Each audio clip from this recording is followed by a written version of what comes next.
بسم الله الرحمن الرحيم.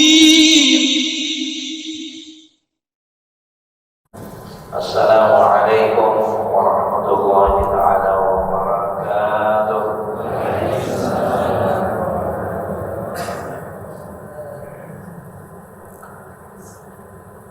نستفتح الجلسة مثل ما نواه أهلنا وأسلافنا وآباؤنا الصالحون.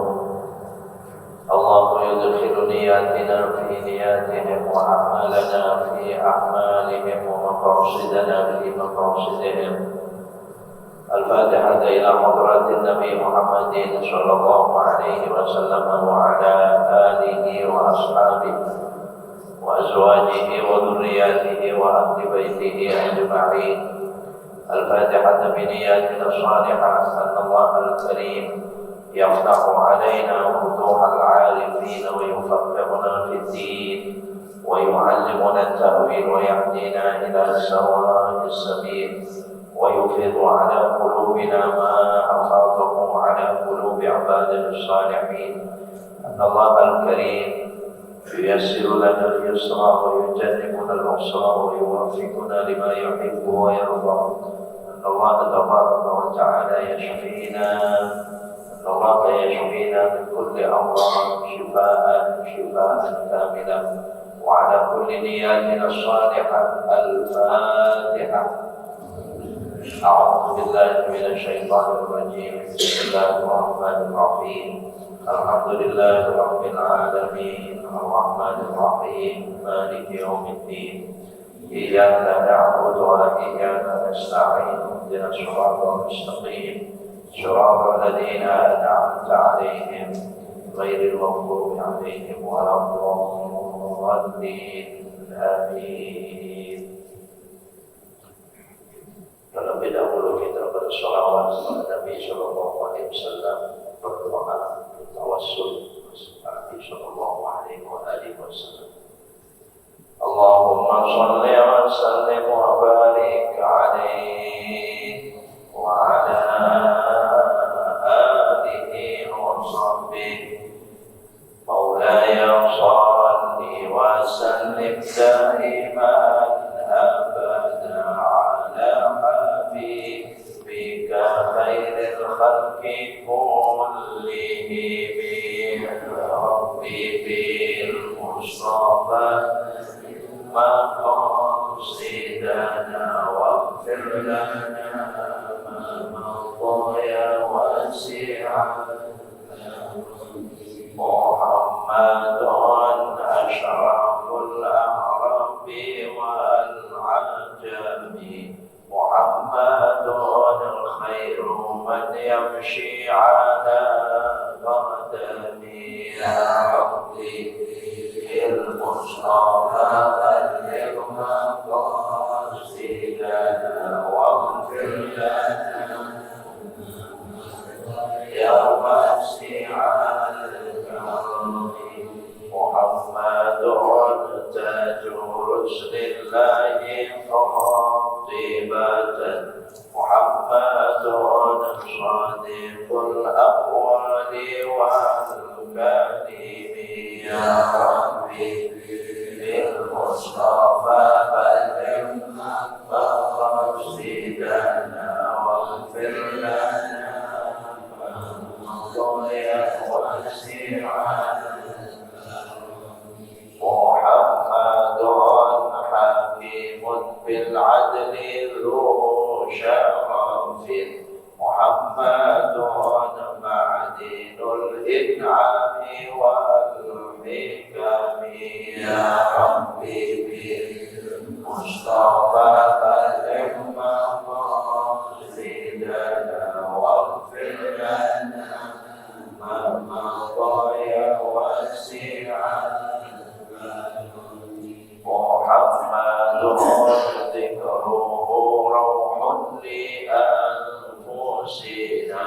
Muhammadun syukruhu fardun ala al-umami. Ya Rabbi bil Mustafa balligh maqasidana مفسدنا واغفر لنا ما مضى واسعنا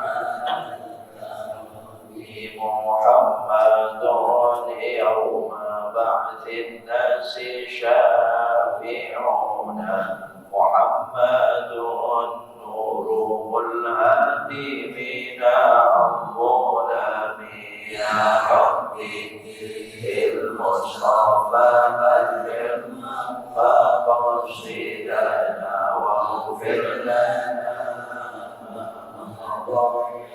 يا واسع الكرم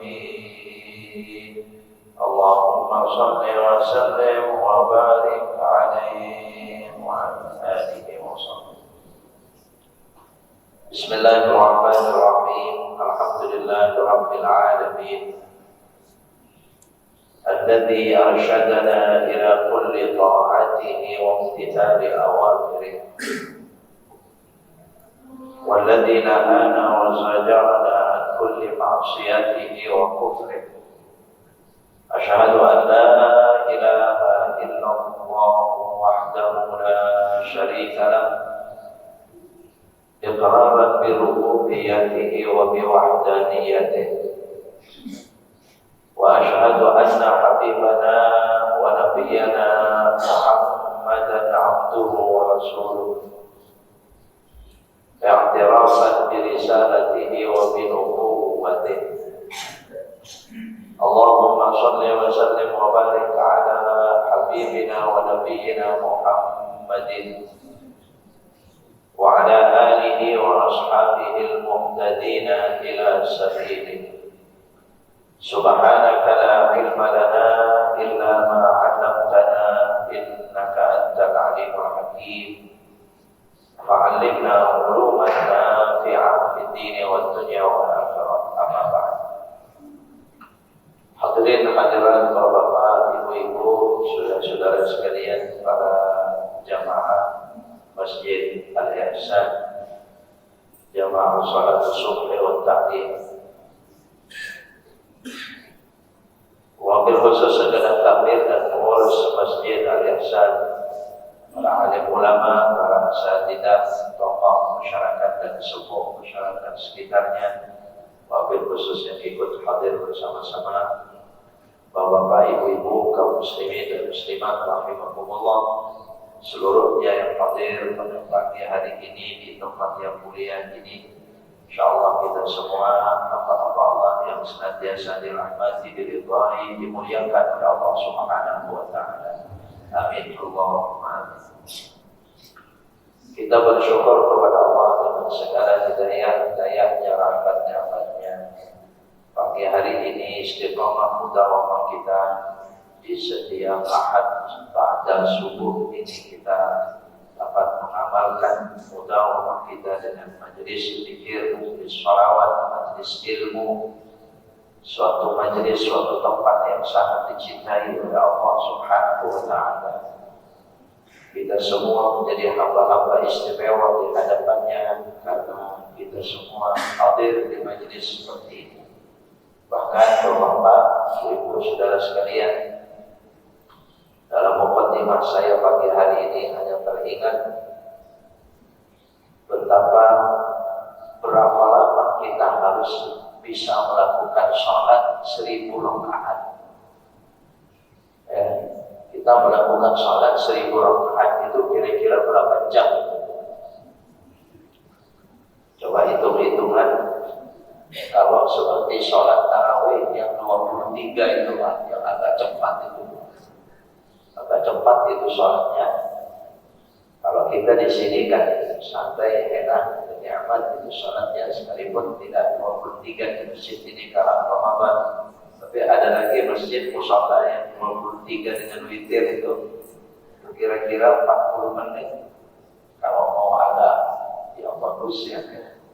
Ya kalau yang 15 menit selesai, 10 menit selesai, mana itu itu ngasal itu ya, itu ngasal sholatnya nggak benar. Ya katakanlah 40 menit 23. Kemudian kalau 100 rakaat kira-kira jam selesai. 1 jam 50 rakaat selesai. Ada nggak yang pernah coba sekali sholat 100 rakaat? Ada Pak? Ibu pernah, Ibu? Ada yang pernah? Berarti sama dengan saya. 100 rakaat yang paling lama, ya mungkin 3 jam lah ya. 3 jam selesai lah 100 rakaat. 50 kali sholat. 50 kali sholat. 100 rakaat. Nah kalau 100 rakaat itu 30 jam, berarti duduk kita yang kurang lebih 1 jam. Sampai nanti jam 6 sampai 1 jam. Katakanlah 1 jam. Duduk kita di majelis semacam ini 1 jam. Sama dengan 30 jam sholat terus menerus dan diterima oleh Allah. Allah luar biasa. Makanya hanya orang yang kurang paham dengan hadis ini, barangkali yang kurang suka hadir di majelis semacam ini. Kalau kurang suka, tapi kalau mereka cuma berhalangan, buru-buru mau berangkat, ini dari tadi sholat subuh berjamaah, semua ikut atau ada yang pulang? Ada yang pulang enggak? Ada yang keluar dari masjid ini nggak ikut? Ya mudah-mudahan mereka punya kepentingan yang ya ibadah juga insyaallah. Ya tapi kalau sampai tidak suka, mari kita hitung-hitungan. Allah duduk 1 jam dan harus duduk di hudur ya. Hadisnya itu hudur. Bukan soal kajinya. Ya, bukan materi kajiannya, bukan. Kalau materi kajiannya mah sudah biasa. Itu sudah sekian lama ayat itu kita dengar, kita kaji, kita baca, ada biasa. Bukan soal itu, tapi hadirnya huduri majalisi alimin, atau dalam suatu redaksi hadis huduri majalisi ilmin. Jadi hudur hadirnya. Makanya Bapak Ibu sudah sekalian rahimahullah, pokoknya kalau sudah di masjid ini difasilitasi oleh pengurus masjid, ada majelis ilmu, di musala, di majelis ta'lim, mau ngantuk, mau apa, datang, duduk, mulai dari awal tidur, nggak apa-apa, dapat itu pahalanya itu. Hah? Ada yang ngantuk nggak? Ya, silakan, nggak apa-apa, dari awal sampai akhir silakan ngantuk, tidur, dapat pahalanya itu Pak. Nah, ya cuma repot kalau terus semua tidur. Allah, saya ngomong sama siapa nanti begitu. Dan kalau tidur saja dapat, apalagi segar gitu ya. Insya Allah. Berapa yang didapat dengan hadirnya kita? 30 jam bandingannya. Kita duduk 1 jam itu. Insya Allah. Makanya kalau zaman Nabi, Pak, kalau zaman Nabi SAW, misalnya selesai sholat menyampaikan hadisnya, kadang-kadang berdiri, kadang-kadang duduk beliau. Pernah berdirinya itu memegang pohon, ya, menyampaikan hadisnya. Itu sahabat tadinya sedikit yang datang di hadapan Nabi, karena dengar bahwa Nabi sedang menyampaikan taklim, berdatangan. Berdatangan sampai lama-lama penuh. Bahkan suatu saat pernah Nabi itu tadinya duduk, Nabi menyampaikan, rupanya makin banyak yang datang. Nabi berdiri. Itu ada riwayat hadis itu kan berpegangan pohon kurma itu ya. Sampai Nabi menyampaikan berpegangan pohon kurma. Kemudian makin datang juga banyak. Nabi naik ke bukit, ada bukit di dekat Nabi SAW, bukan di dalam masjid, bukit. Ya, begitu naik ke bukit, itu terdengar pohon kurmanya menangis. Ya, pohon kurmanya menangis itu, terdengar nangisnya. Ya, kenapa tahu itu suara tangisan pohon kurma? Iya, karena Nabi SAW turun dari bukit itu, mengelus-elus pohon kurma itu. Dia elus-elus pohon kurma itu berhenti nangisnya. Ya Rabbana. Jadi Nabi pegang pohon itu, pohon suka, senang Pak. Begitu dilepas pegangannya, sedih dia. Allah, kepada Nabi SAW. Nah, zaman Nabi orang haji pertama-tama sedikit, lama-lama makin banyak. Sekarang kebalik, duduk pertama banyak, lama-lama makin. Nah, ini yang mau bangun mau pergi jadi nggak enak kalau digini. Hadirin rahimahullah, coba bayangkan 30 jam. Kapan kita mau sholat 30 jam terus-menerus? Sholat 1000 rakaat. Itu sholat, masih ada lagi kan hadisnya. Membesuk 1000 orang sakit. Perlu berapa lama? Supaya dapat membesuk 1000 orang sakit. Ini memerlukan waktu berapa lama? Kalau 1 bulan, katakanlah 1 bulan itu dapat membesuk orang sakit berapa banyak? Kalau 1 bulan kita membesuk orang sakit, ya kalau misalnya 50 orang untuk mencapai 1000, jarang 50 orang 1 bulan besuk orang sakit, keliling dia, keliling rumah sakit berarti dia. Ya, kalau 50 orang saja memerlukan 1 bulan 50 orang. Kalau 1000 orang sakit berapa bulan, Pak? 20 bulan ya. Coba memerlukan waktu 20 bulan. Terus dia mau setiap bulannya harus mendapatkan 50 orang sakit dia besuk. Dan subhanallah, itu di dalam, paling tidak dalam kitab Taqiyamul Qaul, apalagi Ihya Ulumuddin, itu bab Iyadatul Marid, tentang orang membesuk orang sakit. Itu subhanallah, luar biasa. Ya, begitu sangat dicintai oleh Allah Subhanahu wa taala, sepanjang perjalanan dikawal oleh malaikat. Dan Allah katakan, nanti kalau sudah sampai di hadapan orang sakit, engkau bertemu denganku di sana. Ketika berada di depan orang sakit itu, kita ketemu dengan Allah. Lalu bagaimana ketemu dengan Allah? Iya, karena firman Allah. Allah mengatakan, wahai hambaku, aku sakit. Kenapa kalian tidak datang membesukku? Ketika hamba itu bertanya, engkau Rabbul Alamin, bagaimana kami bisa membesukmu ya Rabb? Kau Allah Tabaraka wa Ta'ala. Maka Allah menjawab, ya, hambaku di sana itu sedang sakit, sedang dirawat. Seandainya engkau datang ke sana, kau pasti ketemu denganku di sana.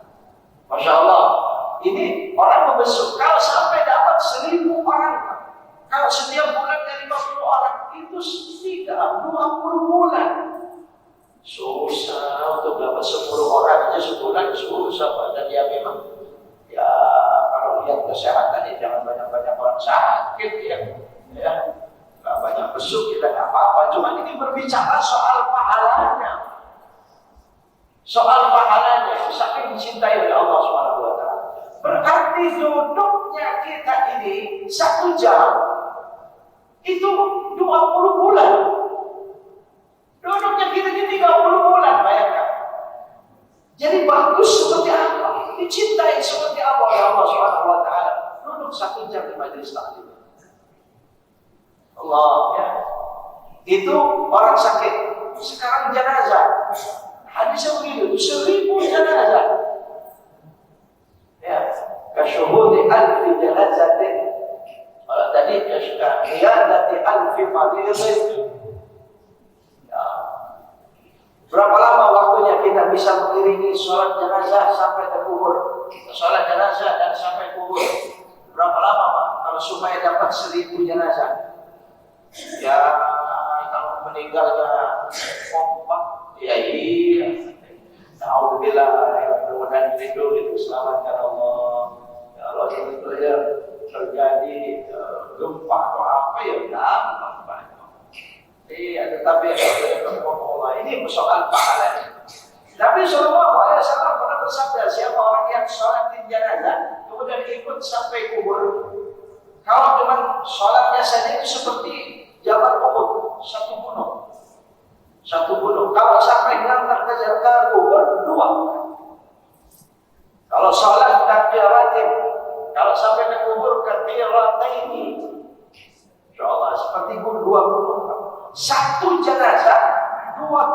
beratnya pahala itu. Ibu di kampungnya pernah ngitung ada berapa gunung itu? Hah? Atau di kampungnya nggak ada gunung? Kampung kita nggak ada gunung ya. Di sini mas.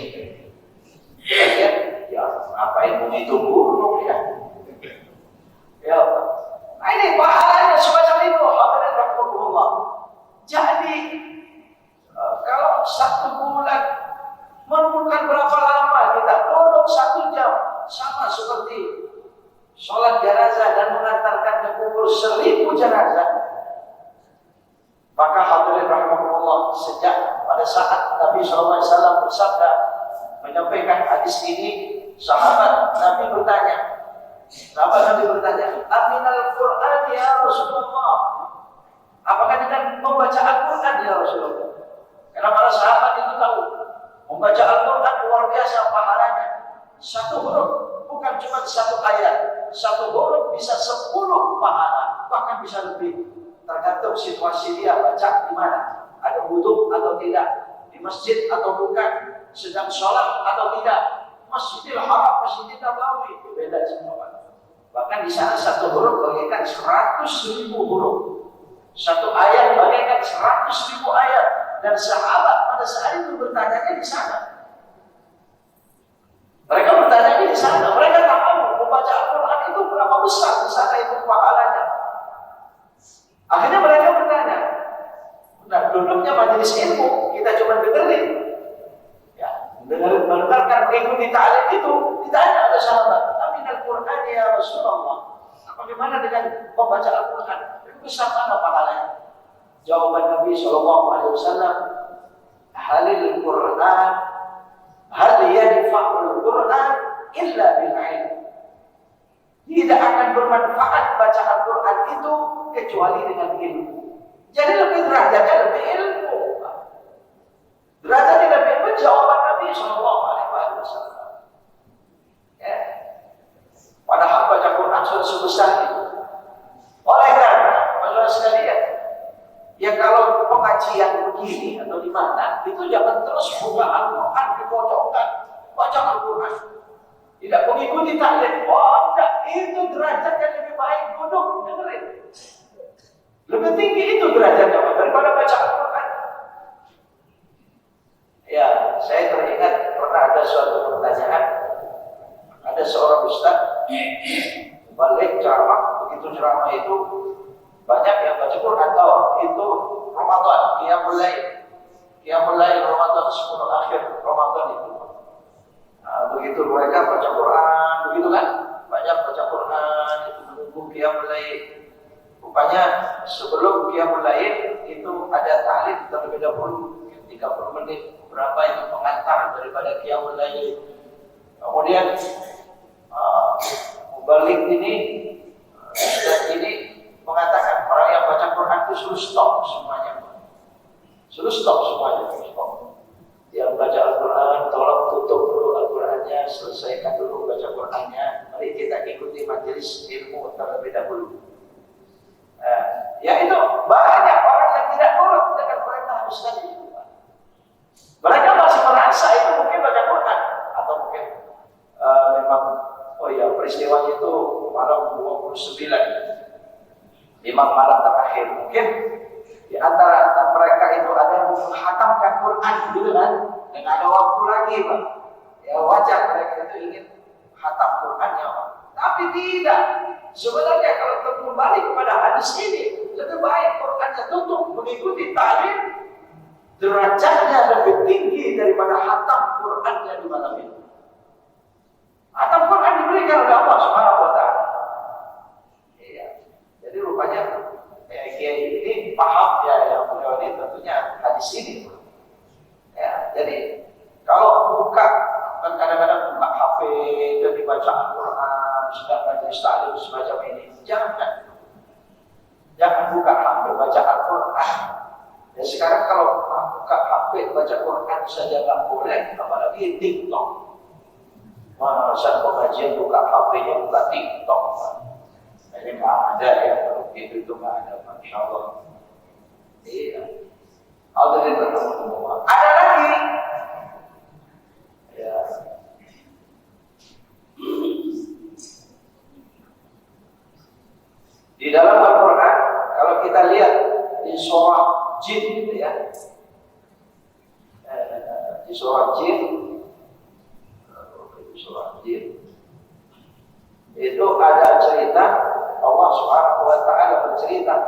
Nabi Shallallahu Alaihi Wasallam tentang sekelompok jin ngaji kepada Nabi Shallallahu Alaihi Wasallam.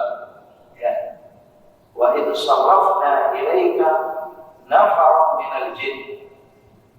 Wa idh sarrafna ilaika nafaran minal jin yastami'una al-Qur'an.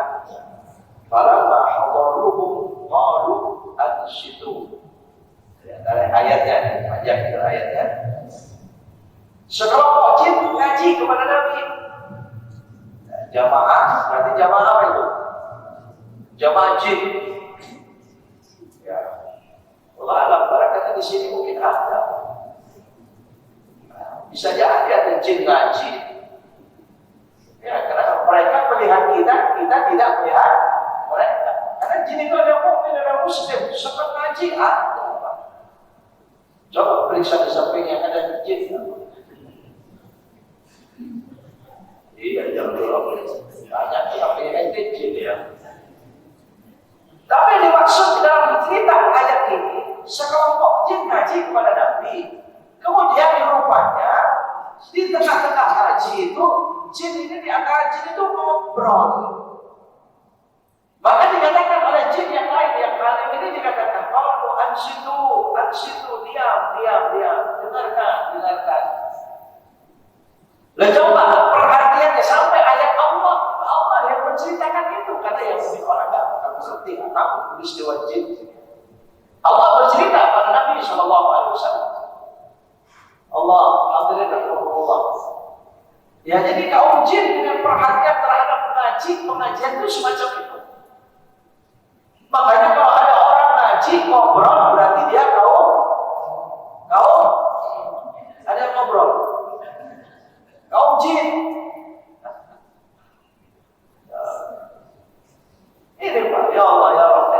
Nabi Shallallahu Alaihi Wasallam ditanya oleh sahabat semacam itu. Ini maksud saya sebagai penting mungkin cukup Pak. Ya Allah, dalam waktu masih ada ya.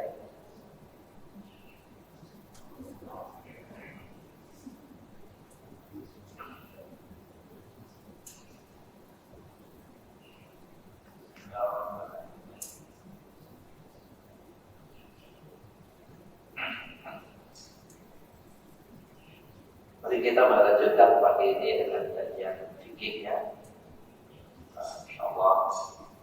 Tapi wallahualam saudara sekalian, karena memang materi saya fikih, tapi pada saat ini kita sedang menyambut datangnya Dzulhijjah ya.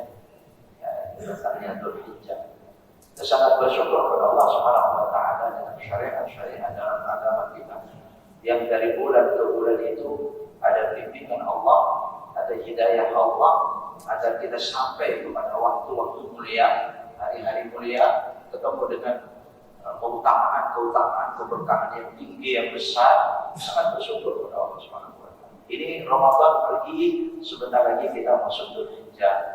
Di bulan ini saja kita sudah berada di Ashhurul Hurum, bulan mulia, Dzulqa'dah, Dzulhijjah, Muharram dan Rajab. 3 bulan berturut-turut satu lagi Ramadan. Yang di dalamnya ada hadis yang saya menyampaikan itu, siapa yang berpuasa 3 hari, ada hadis terpisah menyatakan hari Kamis, Jumat dan Sabtu, Kamis, Jumat dan Sabtu di bulan salah satu di antara bulan 4 atau setiap bulan mencapai 3 hari puasa, Allah mencatat baginya seperti ibadah 900 tahun. Hadis Anas bin Malik radhiyallahu anhu sampai beliau mengatakan dalam kitab Mukasyfatul Qulub yang diungkap oleh Imam Abi Hamid Muhammad Al-Ghazali rahimahullah alaih, maka Abu Sahabat Anas mengatakan, "Summa udunaya illam akun sami'tuhu min Rasulillah sallallahu alaihi wasallam." Biarlah telingaku tersumbat selama-lamanya jika aku tidak pernah mendengar hadis ini dari Nabi. Nah, hadis semacam ini suka ditentang Pak masalahnya. Kenapa kita hancurin ibadah cuma dikasih tahu tentang pahala besar, sekian besarnya. Ini penting Pak. Ya, kita itu dirayu-rayu oleh Nabi, apalagi oleh Allah Subhanahu wa taala, karena banyak di antara kita semangat itu karena rayuan. Betul tidak? Kalau sudah dirayu dijanji-janjiin hadiah besar, oh jangankan ringan, enteng, berat kita lakukan. Berhadapan dengan bahaya itu tantangannya. Maju kita pantang menyerah, pantang mundur demi hadiah besar. Betul tidak?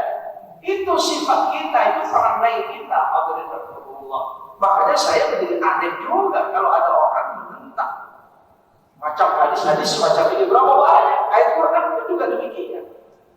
Allah menjanjikan surga, bercerita tentang nikmat surga. Betul tidak? Itu kan. Jangan ditentang. Apa kata dia?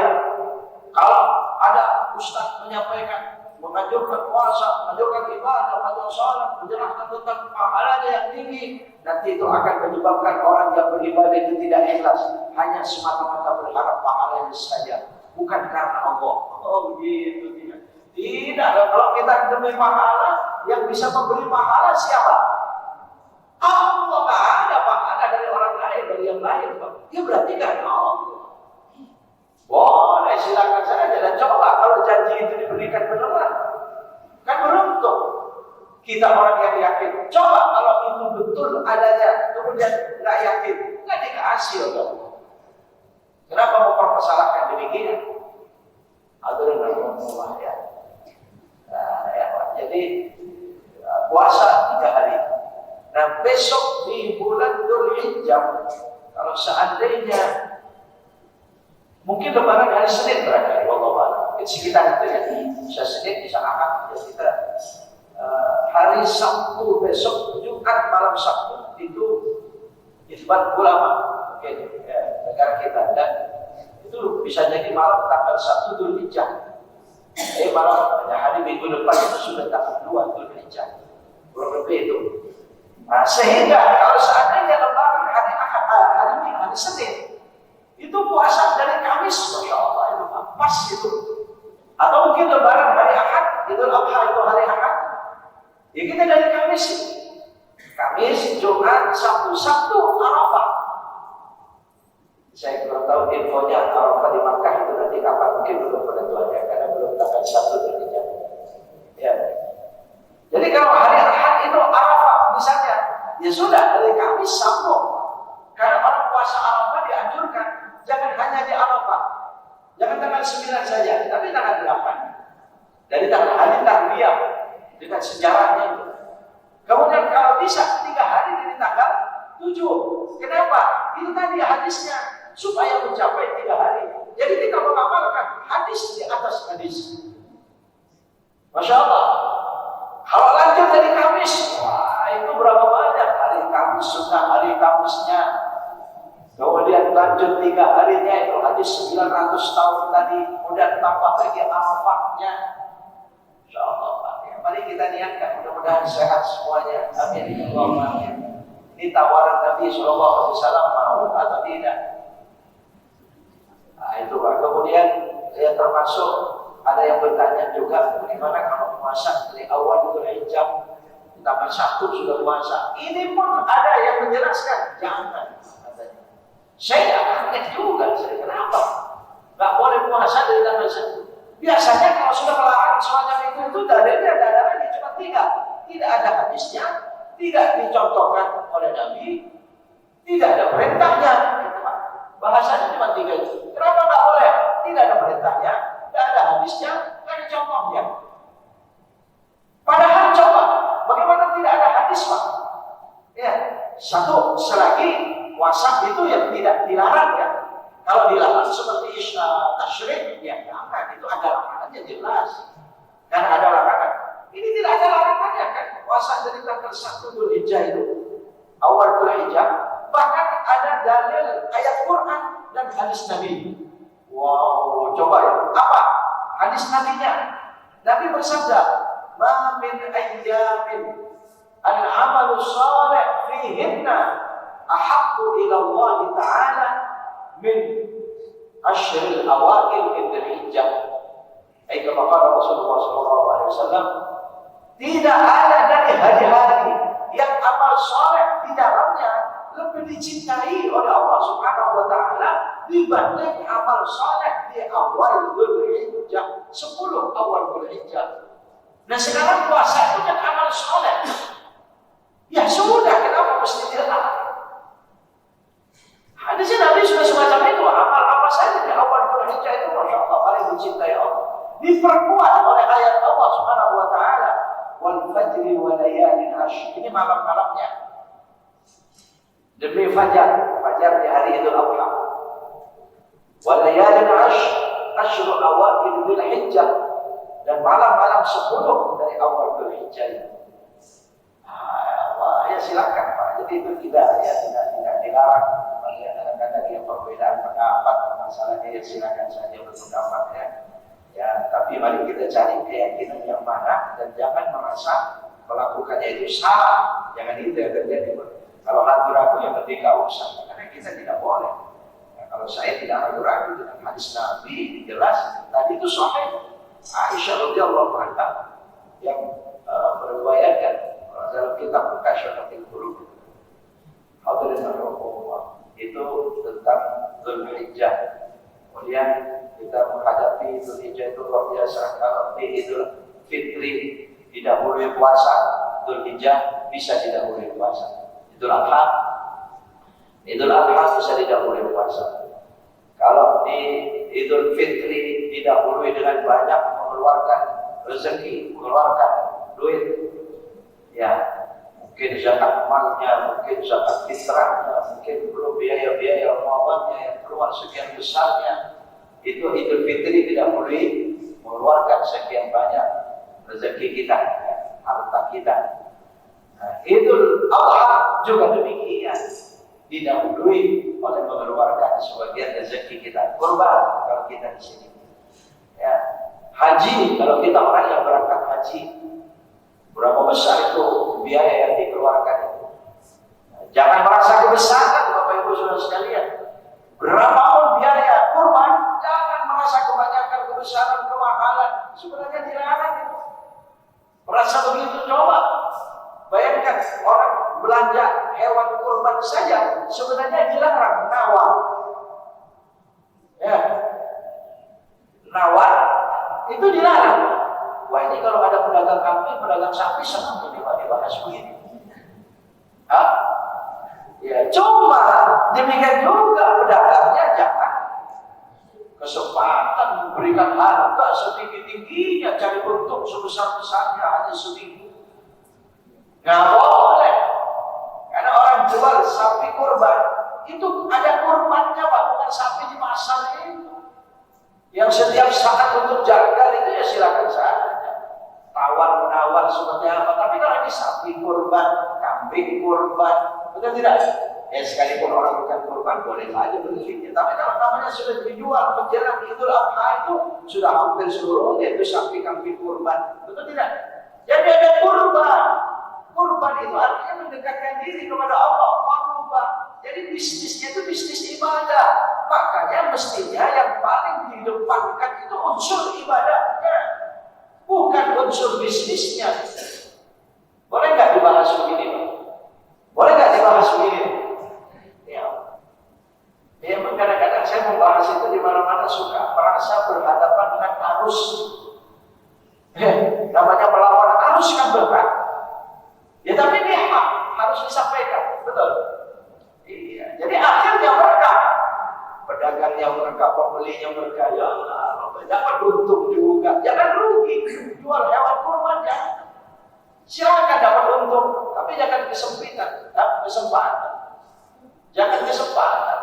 Wah, ini tahu ini pengurus masjid Al-Ihsan, gak bakal nawar ini. Pasar harga berapa ini? Hati-hati, gak berkah nanti. Karena memberatkan orang-orang yang ingin ibadah. Jangan merasa berat, apalagi biaya haji. Berapa itu kalau yang plus-plus itu? Masya Allah, itu satu orang bisa 1,5 miliar. Berangkat haji itu jangan merasa kemahalan, kebesaran. An-nafaqatu fil haji kan-nafaqati fi sabilillah. Nafkah di dalam haji itu seperti nafkah fi sabilillah. Yudha'af lahu hatta 700 dha'fin. Ya. Sampai akan berlipat ganda sampai 700 kali lipat. Bayangkan 500 juta kali 700 berapa itu? Wah, ya hitung sendiri nanti di rumah. Allah, ini jangan merasa kemapanan. Kambing yang dibeli untuk kurban, sapi yang dibeli untuk kurban, kolektif sapi untuk kurban, berapa itu Bang? Likulli sufatin hasanah. Setiap satu helai rambut bulu daripada binatang itu satu kebaikan. Berapa banyak itu bulu? Ada yang pernah gitu? Coba berapa hasanah, berapa kebaikan itu? Makanya wah saya berkambing akikah mahal saya. Jangan merasa semacam itu dulu. Ada suatu riwayat itu kan ya, Sayyidina Umar itu punya ontanya bagus yang diberi nama Allah ya Qotila, apa itu namanya, Qotiyah atau Qotibah.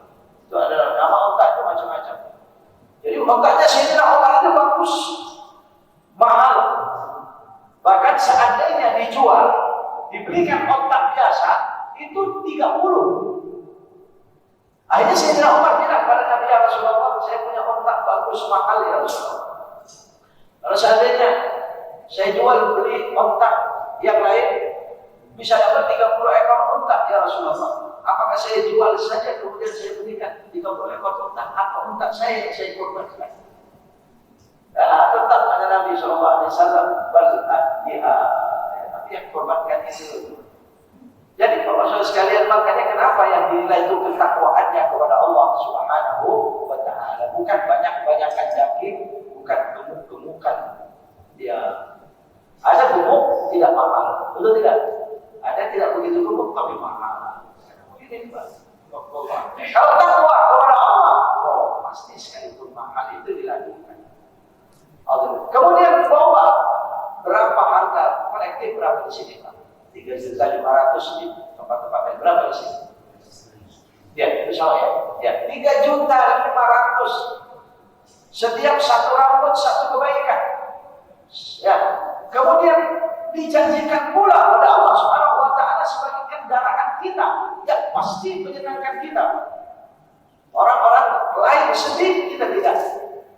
Orang-orang lain susah, kita tidak. Dijanjikan itu pula. Belum lagi nilai silaturahimnya, sedekah dibagikan kepada yang lain itu, Masya Allah. Cuma 3.500.000.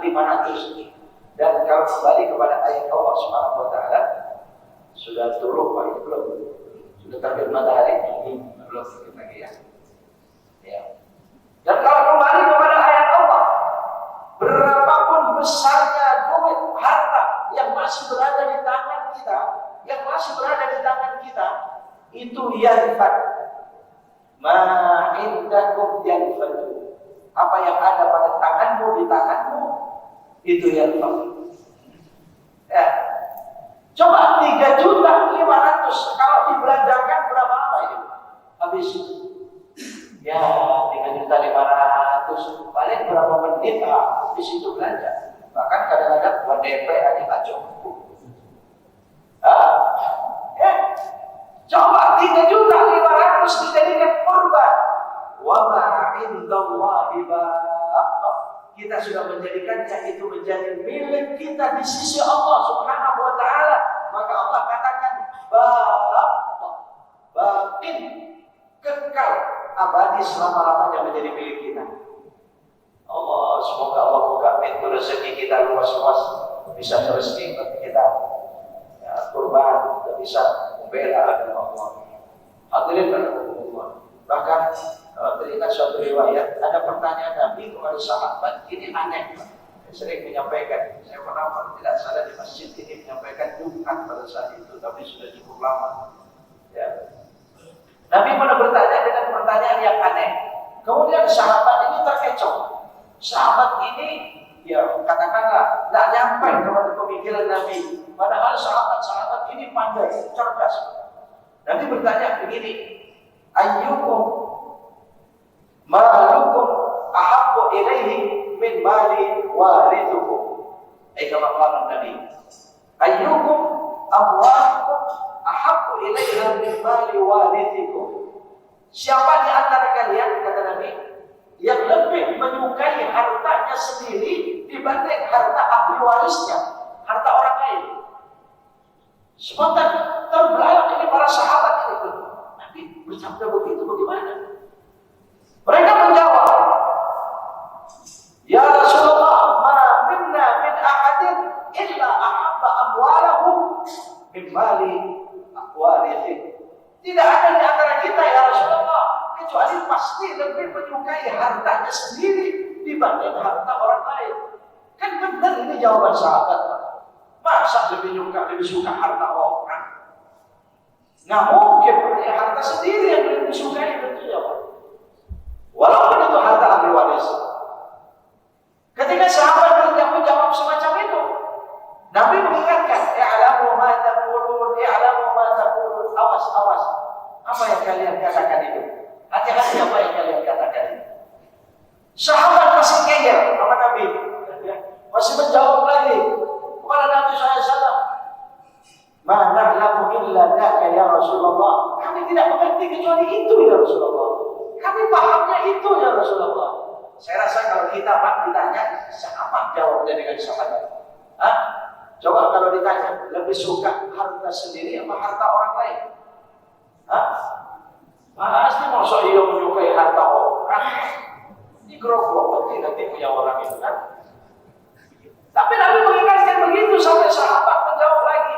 Baru Nabi ternyata ketika menjawab, "Ya'lamu anna amwalakum ma qaddama wa amwalu warithikum ma akhbara." Kama qala Rasulullah sallallahu alaihi wasallam.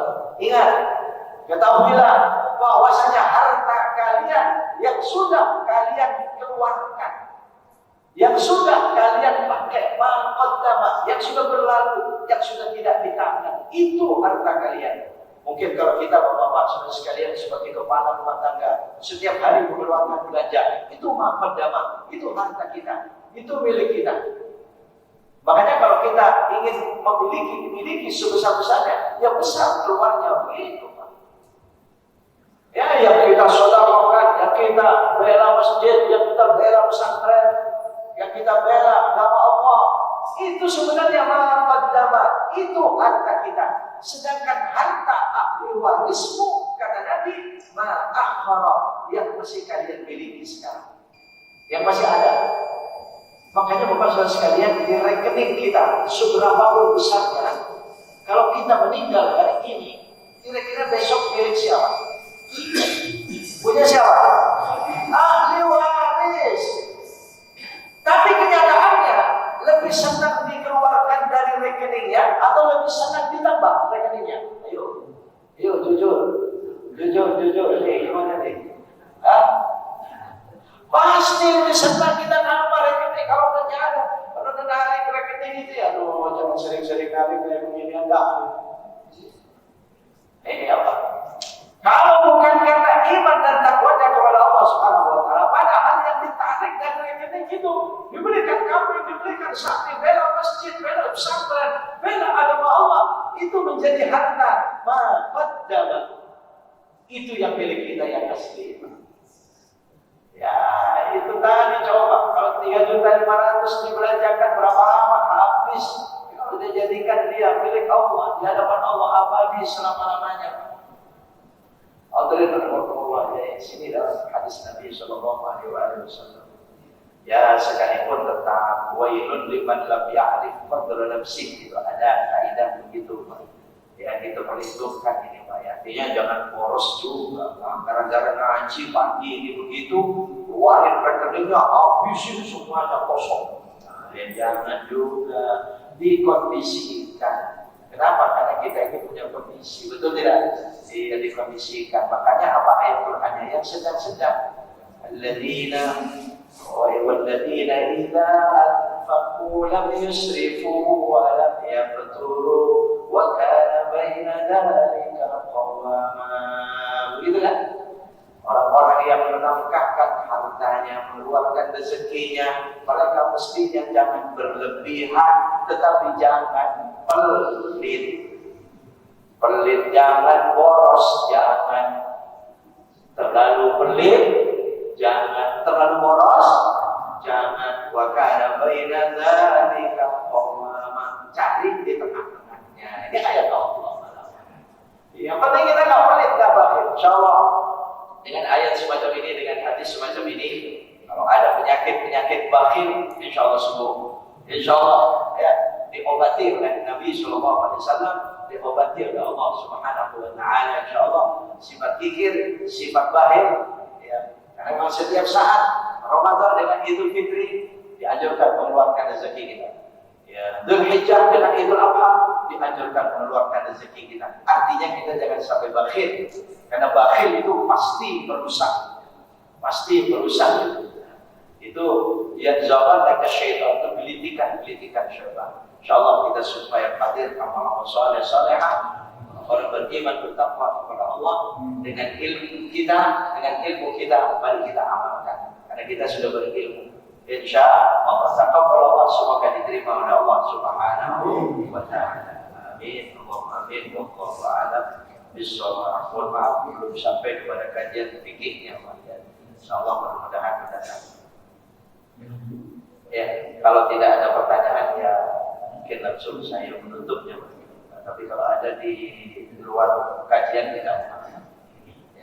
Ya, ini tadi itu hanya saling mengingatkan saja, Pak. Ya, amalan membangkitkan semangat lagi. Ya, bukan pengetahuan baru, bukan ilmu baru. Baik, mungkin kalau ada tambahan, Pak, silakan Ibu. Ibu-ibu barangkali ada, silakan. Ada ya? Baik, berarti Masya Allah ini termasuk orang-orang yang bisa kondisikan suasana Pak, ya, karena Bapak ini bijak semuanya, ibu-ibu ini Masya Allah, ada yang tanya itu ada kepentingan yang bagus gitu ya. Karena rupanya di depan sana sudah menunggu kita ya. Kalau pertanyaannya panjang nanti ya Allah, ya tidak mustahil ada di antara kita yang masih ditanya dulu kan. Insya Allah semua ini ada acara penting Pak setelah ini. Insya Allah ya. Mudah-mudahan ini manfaatnya kita hudur di majelis ilmu, hadirnya kita di majelis ilmu, zahir batin, rezeki batin dapat, rezeki zahir dapat. Insya Allah itu berkah, itu keberkahan. Bismillahirrahmanirrahim. Alhamdulillahirabbil alamin. Allahumma shalli wa sallim wa barik ala habibina wa nabiyina Muhammadin wa ala alihi wa sahbihi ajma'in. Allahumma anfa'na bima 'allamtana wa 'allimna bima yanfa'una warzuqna 'uluman tanfa'una ya arhamar rahimin. Allahumma inna nas'aluka minal khairi kulli ajilihi wa ajilihi ma 'alimna minhu wa ma lam na'lam wa na'udzu bika ya Allah minasy syarri kulli ajilihi wa ajilihi ma 'alimna minhu wa ma lam na'lam. Sallallahu ala nabiyyina Muhammadin wa alihi wa sahbihi wa sallam walhamdulillahi rabbil alamin. Oh baik, silakan. Ya, saya belum menutup salam ya. Baik. Oh, ya kan, bareng dengan adanya ibadah haji furoda dengan corona itu ada yang 365 juta, sekarang ada yang 165 juta, 500 sebetulnya 100 di situ namanya furoda yang 500.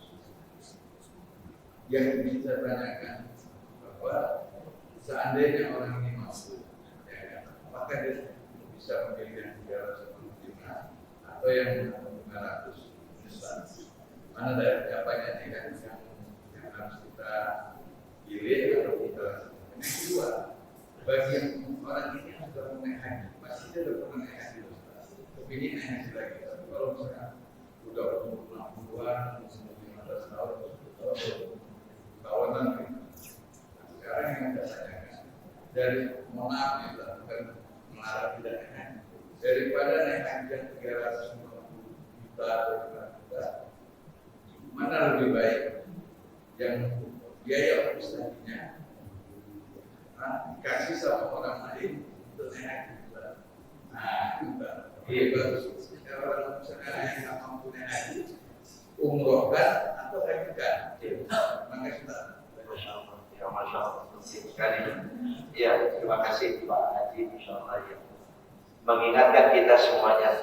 Yang pertama, yang saya pahami adalah ada singkatnya ada harga haji itu ada mahal dan tidak. Ya, Sementara orang itu mampu, mau yang mahal, mau berapa duitnya banyak, ya dia mampu dia yang mahal. Kemudian terkait dengan pembahasan saya tadi, ya semakin besar biaya yang dikeluarkan, semakin besar juga lipat gandanya gitu ya. Ya sebenarnya pada akhirnya tinggal pilih dia. Tapi saya katakan tadi mengkondisikan. Kalau dia bisa mengambil yang lebih murah, saya 350 juta yang dia pilih. Kemudian sisanya sebenarnya saya ambil 250, saya bisa. Saya begitu kan. Kemudian sisanya masih bisa disodakah jariyah kan misalnya. Karena jariyah mengalir Pak. Kalau haji itu bukan jariyah, tapi memang kewajiban pahalanya besar. Tidak ada balasan kecuali surga Allah, cinta Allah. Tapi kalau bisa dikondisikan semacam itu, di sana ada pesantren yang membutuhkan. Hadirin kan, jariyah itu mengalir terus, seterusnya dunia akhirat. Barangkali masih bisa. Makanya ada pertanyaan begini Pak, termasuk ini orang yang kurban setiap tahun. Nah, saya sudah kurban sekian lama, sekian kali, bukan kehitung sampai terus saya. Dan sekarang bulan ini lebih baik saya sedekah jariyah atau kurban. Di dilema kadang-kadang berhitungnya. Sebenarnya yang penting dua-duanya ini sama-sama kita. Karena mampu ya, karena mampu sama-sama kita lakukan. Apalagi kalau terbesit syaitan nanti dari sini hati-hati. Pergi haji pencitraan, pergi haji, pamer, ria, sama sedekah jariyah juga bisa jadi begitu. Nah di sini yang harus bersih jiwa kita dengan ketakwaan kepada Allah. Iya, kalau bisa mengkondisikan begitu Pak, dia berangkat haji 350 sama di sana. Fasilitas mungkin sama, apalagi sama-sama buruh ya. Furoda itu yang saya pahami itu sebenarnya dari setiap KPIH atau yang punya furoda ini dia yang bikin harga, betul tidak? Makanya bisa beda-beda dan dia juga di sana yang bikin fasilitas persiapan pelayanan itu akhirnya disebar. Tapi di sana begini nanti presentasi dia, ya sudah biayanya mahal semacam itu. Dan ini sebenarnya yang ditanya orang yang berangkat. Nah ini termasuk yang memberangkatkan ini Pak, travel, KPIH, yayasan yang menangani ini, hati-hati. Kalau tadi saya katakan orang jual sapi itu, kurban itu mendekatkan diri kepada Allah, duit dan ibadah dan duit, sama haji juga begitu. Apa yang dicari orang ini? Iya Pak. Itu kadang-kadang orang-orang yang menangani haji itu mau jadi orang kaya raya itu Pak, ada kayak orang kaya. Makanya DPR kita pun itu sudah keras ya bertanya-pertanyakan kepada pemerintah tentang dana haji. Wallahu a'lam. Inilah tuntutan kejujuran yang saya katakan sejak Idul Fitri kemarin itu, ya sekarang ini yang terjadi krisis kejujuran. Krisisnya kejujuran. Nggak mau jujur sebenarnya ini salah. Dia tahu tapi tetap ada mantap terus. Nggak jujur namanya orang begitu. Nah ini ya. Jadi kalau soal orang yang berangkat, silakan. Ada dia mampu duitnya banyak. Duitnya gitu kan. Ya, cuma buat haji 500 juta. Ya, cuma gopeng sedikit. Bagi dia semacam itu lah berat. Bagi mereka relatif ini siapapun silakan, dua-duanya boleh pilih yang mana. Tetapi kalau bisa mengkondisikan, mau berangkat yang lebih murah bisa. Di sana ada yang membutuhkan, ada saudara kita yang menjerit dan sebagainya. Mungkin ke Palestina, mungkin ke mana. Saya kira mau sampai yang penting sama-sama bisa berangkat melaksanakan ibadah haji. Kalau sudah sampai di sana pelaksanaan haji kan fisik Pak. Nggak dilihat lagi ini biayanya berapa dan sebagainya. Yang penting halal. Yang penting halal. Nah kalau ini penting halalnya apa? Besar kecilnya tidak.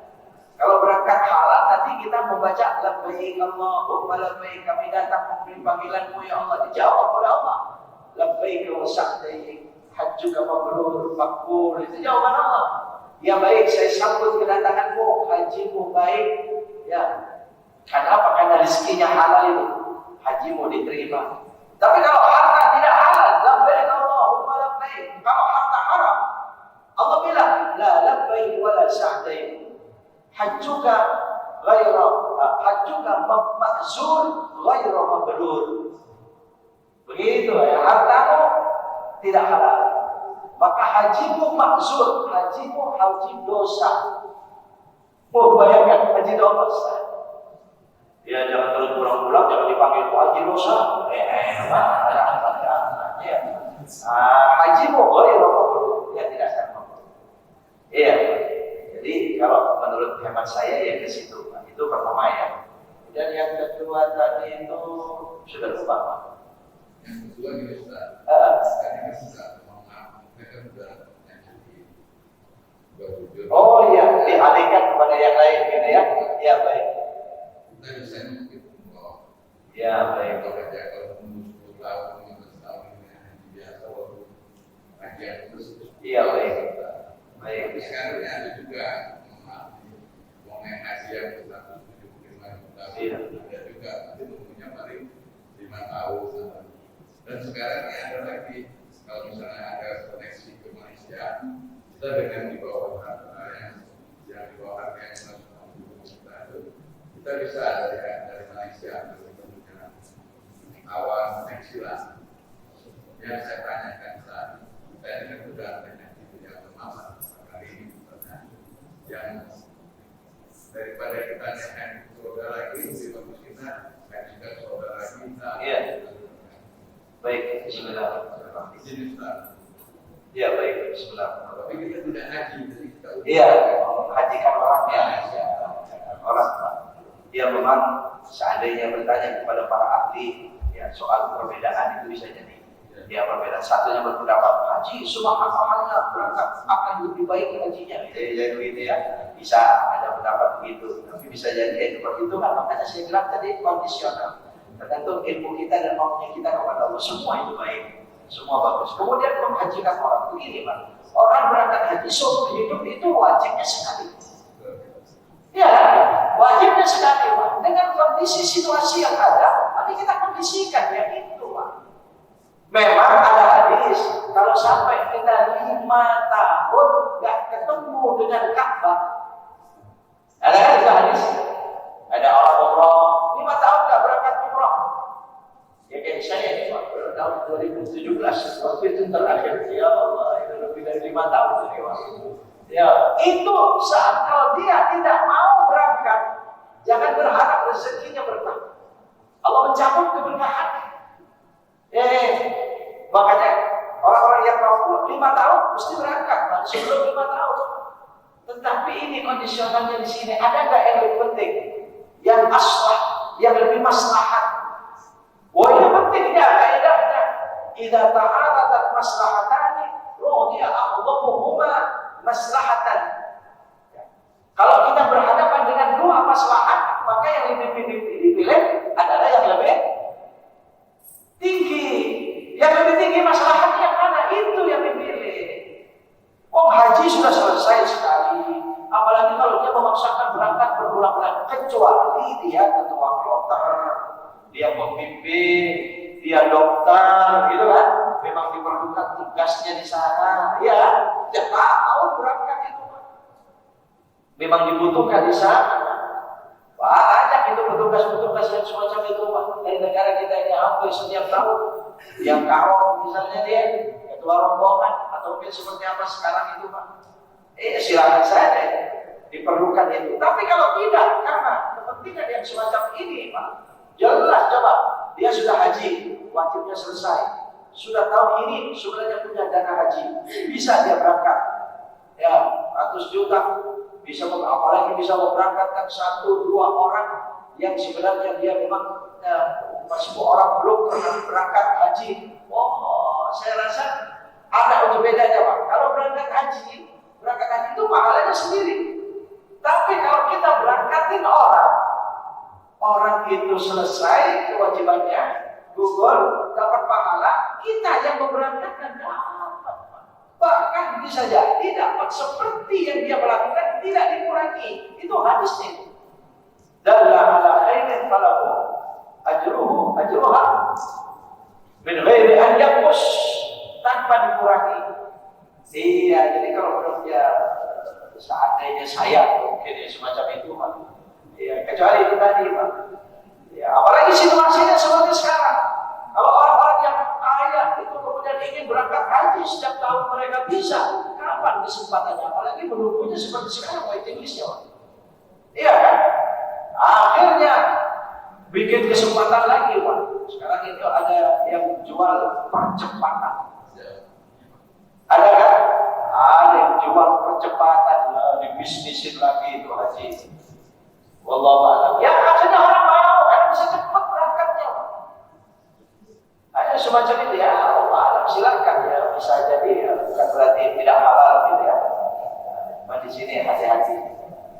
Iya, jadi kan wajibnya itu sudah selesai ya. Kalau mau berangkat di sunnah. Dia kalau mau berangkat haji kedua, ketiga itu sunnah. Sedangkan memberangkatkan orang itu bisa melaksanakan wajib. Coba kalau semua orang kaya di negara kita itu, katakanlah Jakarta jadi kota ini berpikir semacam ini, berapa banyak orang yang dikasih kesempatan berangkat haji? Dan ini di antara kita, ini jangan-jangan masuk kepada bagian hukukul muslim alal muslim, hak kewajiban sesama muslim, betul tidak? Iya. Apalagi ayat Qurannya dia, wa fi amwalihim haqqun lis-sa'ili wal mahrum. Sebagian dari hartamu itu hak mereka yang terhalang. Terhalang berangkat haji karena rezekinya. Ya orang yang punya rezeki yang berangkatin. Makanya Pak, itu ada suatu masjid yang saya temukan 2 masjid. Itu dana di masjid itu besar. Ya Pak. Yang satu itu diumumkannya di atas 1 miliar. Bahkan kalau Idul Fitri itu kotak amal yang berjalan itu Pak bisa pernah sampai 1 miliar 950 juta, 1 miliar kurang sedikit. Itu di hari Idul Fitri. Jadi besar dana di masjid itu. Nah, di situ dimusyawarahkan kepada jamaah masjid atau Jumat, dimusyawarahkan dana yang ada dari umat untuk umat. Bagaimana kalau di sebagian dana ini? Karena masjidnya selesai, tak perlu pembangunan, sedang tidak membutuhkan pembangunan. Biaya masjid tidak terlalu besar. Akhirnya memberangkatkan banyak orang umroh dari dana kas masjid itu. Tapi itu kan dari umat, asal disetujui oleh umat, sebenarnya halal. Itu halal, tinggal disetujui atau tidak. Itu ada itu. Yang diberangkati berpotnya dulu, ya. Kemudian orang-orang terserah jamaah yang dipilihnya seperti apa itu. Kemudian untuk menutup fitnah, akhirnya di masjid ini setiap malam Jumat diadakan qiyamul lail. Qiyamul lail setiap malam Jumat. Nah, tahajud bersama. Siapa yang paling rajin datang ini? Nah, itu yang dimasukkan terlebih dahulu undian, diundi. Di jamaahnya ada 100 orang, siapa yang keluar? Atau mungkin dipilih siapa yang paling rajin? Wallahu a'lam, silakan caranya. Ada yang melakukan semacam ini masjid Pak. Ya, Allah ya, silakan saja. Jadi mari kita berhitungnya mencari maslahat itu semacam itu. Kan di dalam hidup ini seperti Pak Haji katakan itu, memang kita dilema terus memilih. Ya kan, ini sebaiknya bagaimana? Sebaiknya bagaimana Pak? Atau kadang-kadang dilemanya ke bahaya. Ada 2 bahaya di hadapan kita kadang-kadang. Kalau ini 2 maslahat. Insyaallah dengan ilmu kita apa yang kita lakukan insyaallah dibenarkan oleh Allah Subhanahu wa taala. Alhamdulillah semoga diterima oleh Allah. Mungkin cukup sekian ya. Maaf cukup sekian dan tadi sudah ditutup doa rahimanallah dan kita menutup majelis. Subhanakallahumma wa bihamdika asyhadu an la ilaha illa anta astaghfiruka wa atubu ilaik. Assalamualaikum warahmatullahi wabarakatuh.